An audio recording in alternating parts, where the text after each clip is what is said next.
What's happening at CNN? The woke left-wing news company is starting to tell the truth about the Democrat Party and Joe Biden, and it's shocking all of us. Has somebody replaced all of the Whole Foods items in the CNN kitchen with Chick-fil-A? Is somebody replaced all of their pillows inside of their little studio apartments with My Pillows? Something is in the water at CNN. Something has been sprinkled into the water, little MAGA dust, and they are now starting to report honestly, given a few specific circumstances. We'll show you the clips and you decide what's in the water at CNN, starting with the most based on-air personality of CNN, a dude named Harry Enton. Don't know the guy, but he's CNN's in-house pollster and data guru. He loves absolutely bodying Joe Biden anytime he gets a chance. Check out this clip of him saying Joe Biden is a terrible president and sucks. Put this inflation in context. How bad is the surge in prices? It's awful. I mean, it's awful, and how people feel about it is even worse. You know, you look at the consumer sentiment right now, and what do you see? This is the worst consumer sentiment ever measured by the University of Michigan, going all the way back since 1952. Wow. You basically, even if you double my age, that doesn't get you back to 1952. And while I'm young, I'm not that young, right? The second worst, 1980. The third worst, 1980. I don't have to remind you, inflation got Jimmy Carter. It killed that presidency. And in terms of why are consumers feeling this bad? Well, it's pretty clear why they're feeling this bad, and that is because the consumer price index is the worst it's ever been in a midterm cycle since '74. It's the worst it's been in any presidential cycle or midterm cycle since 1980. So it's not much of a surprise. You can see it. It's literally off the charts on the table on your screen. And how does President Biden's performance rate? Awful. I mean, I knew that was the answer. The answer is awful. I mean, you know, I'll compare it to Carter at this point in his presidency, right? Look at the disapproval rating Joe Biden has on inflation right now. It's over 70%. Carter was not even there at this point in mid-1978. When you're doing worse than Jimmy Carter's doing in the minds of Americans on inflation, you know that they're holding you responsible for the conditions that are currently on the ground that are hurting Americans in their pocketbooks. Harry Enton went on to say that the Republicans will destroy Democrats coming up in the midterms, with an incredible prediction here that left the on-air personalities gasping. Joins us live. Harry, if you're a Republican running for re-election or trying to unseat a Democrat, things are looking pretty good, right? I would say they're looking very good from a historical context. So basically, I took the best Republican positions on the generic congressional ballot at this point in midterm cycles since 1938. That generic ballot basically asks, would you vote for the generic Republican or generic Democrat in your district? And guess what?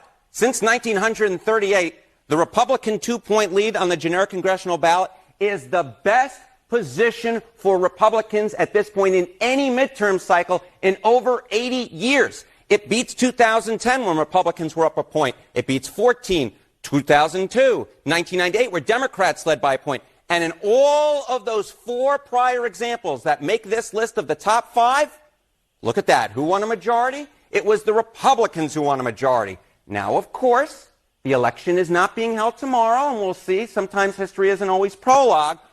But my estimate for the 2023 House makeup, if the election were held today, which again it isn't, we still have 5 months from tomorrow, would be Republicans 236 seats to 241 seats, Democrats 194 to 199. That's based off of a formula of seat-to-seat race ratings from both the Cook Political Report and Inside Elections. That is a stomping, or that would be a stomping. Yes, it I guess. would. We'll see if it happens. A lot of the Democrats' problems, it seems, can be linked back to the president, right, who is severely underwater.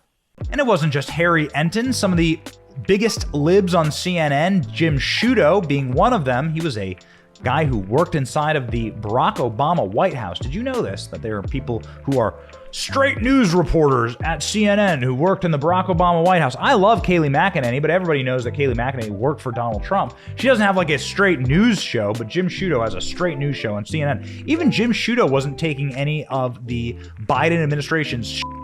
Watch this clip of him talking about inflation with one of Biden's economic advisors. Any relief in these numbers for Americans in the near future? And if so, when? So Look, the president very much understands, and we very much understand, that we've got uncomfortably high inflation. What we saw in the data this month was that month on month, prices increased overall. The headline CPI increased about 1%, and about half of that was due to food and energy, which can be almost directly tied to Putin's invasion of Ukraine. And so, but it's not just that, it's not, prices are rising. I get it. I get the world oil markets are up, but as you know, prices are rising for everything. Used cars, rent. Absolutely. And so the president understands that. And so he has emphasized, he's focused on this, as part of his plan. I know this doesn't sound like a plan, but first and foremost, he respects the independence of the Federal Reserve. And so, but it's not just that, it's not, prices are. Even Brian Stelter, truly the most broken anchor at CNN, I think trying to save his job is what he's doing here. Either way, talking about how left-wing violence made up the vast majority of the violence in 2020 through 2021, citing a CSIS study that shows 73% of attacks related to demonstrations in 2021 came from violent far-left individuals. Well, that's refreshing to hear him actually report news. Very interesting. Let's put up on screen data from the Center for Strategic International Studies. They found that in 2020, most attacks, political violence related to demonstrations, were conducted by violent far-right perpetrators. In 2021, most of the attacks were orchestrated by violent far-left individuals. I imagine the situation, Sarah, where it just gets worse and worse. The right sees what the left does, the left sees what the right does. Those partisan outlets only cover what the other side is accused of doing, and so we go down this downward spiral. Does this come up with you in your focus groups with voters? Does this come up in your coverage of the Bulwark? All the time. I mean, one of the most sort of pernicious impacts of political tribalism is the inability to hold your own side accountable and to think that the problem is always on the other side. Right. So whenever I ask Republican focus groups about, the violence on January 6th, the answer always, inevitably, is what about? What about the Black Lives Matter protests? What about all the left-wing violence, them showing up at judges' houses? And so they'll say something like, the one time it was Republicans, everybody focuses on it. And so there's really the sense of being able to sort of excuse your own side while saying the problem is really on the other side. And now we get to Van Jones, a former Obama advisor who was kicked off of Obama's green energy team because I think he signed like some type of 9/11 truther petition. Anyway, old story, but nonetheless, Van Jones on the television screen saying essentially Joe Biden sucks at being president and probably has dementia. As David Axelrod says, and he's come out and put his name on it, he said, look, this is a person who, if they win, will be closer to 90 at the end of their second term than 80. And therefore, these are very fair questions. Joe Biden said these were fair questions the last time when he was running. So do you have these questions?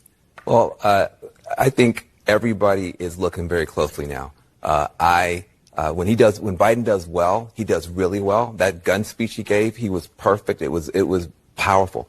When he does badly, when he stumbles, you get nervous and you wonder, is it just a stutter? Is he tired? Or something else there? And so I think that people are just looking. I mean, honestly, I think a lot of Democrats are like, if this guy's ready to go, we're behind him. But if he's not ready to go, he should let us know. I think that's what's going on. And Van Jones with what is, again, possibly the best comment made on CNN's air, most accurate comment made in a very long time, stating that the Democrat Party has wildly swung from the party of the middle class into the party of the extremes, meaning extreme poor, low information voters vote Democrat, and extreme overeducated white rich people vote Democrat. Check it out. Becoming a party of the very high and the very low. If you pull out the working class, you've got people who are very well educated and very well off. Those people talk funny. Latinx, I've never met a Latinx. I've never met a BIPOC. I've never met, all this weird stuff that these highly educated people say is bizarre. Nobody talks that way at the barber shop, the nail salon, the grocery store, the community center. But that's how we talk now. So that's weird. And then the people who are very low down on the economic ladder need a bunch of stuff. You wind up over-promising, we're going to give you reparations to people at the bottom of the economic ladder, talking weird to appeal to people at the top of the economic ladder, and the working class walks away from you. That is the danger we're facing. All in all, CNN, this isn't a pass for what they have become. CNN is still a dumpster fire with crashing ratings through the floor, notching in the worst ratings they've ever had this last month, the lowest viewership they've had in a very long time. CNN was sold for scraps earlier this spring to Discovery Network, but Discovery Network wants to turn it into a hard news channel once more. We are seeing little glimmers of light in this new direction, so we encourage that. It'll take away a weapon from the left, and for that, we are in favor. Thank you so much for watching. Our channel is here for the truth and also to make you smile a little bit in this extreme era of disinformation and misinformation and people trying to control your brain and what happens inside of it. It's so important that we support independent creators like our channel, and we thank you for watching. If you want to check out some more of our videos, we highly encourage that. Please punch the like and subscribe buttons on your screen to support our channel. It's free. And ladies and gentlemen, please make sure that you are following along with independent creators who want to keep this place free. God bless you.